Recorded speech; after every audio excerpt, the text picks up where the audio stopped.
good morning! My name is Mentor Richmond at ako po ang magtuturo sa inyo kung paano gamitin ang Rainbow Attachment at Rainbow Hydro Cleaning Machine, which is ang Rainbow SRX.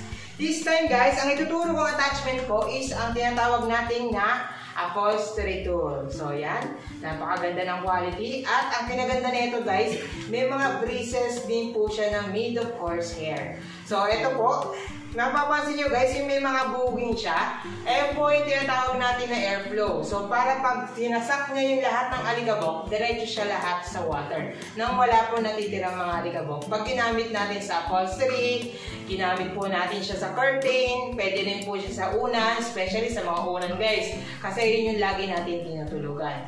This time kasi guys, tinatanggal na din natin yung mga dust mites na tinatawag. So yun ang kalagayan ng upholstery tool. So this time guys, ito ang gagamitin natin. So pagkakabit natin siya, may butas siya dito. So ito na rin po yung latch button, itututok lang po natin. So yan. Pindutin lang natin guys ang latch button. Tapos pag na-shoot na siya dito, so ganyan siya kung paano siya gamitin. Yan. So pag tatanggalin naman po natin ang upholstery tool guys, pipindutin lang natin yung latch button, then iikot, tapos hila. So ganun naman po ang tamang paggamit ng upholstery tool. So guys, maraming salamat mga ka-rainbow. Nawa po'y meron tayong na bagong natutunan sa mga rainbow attachment. Bye-bye!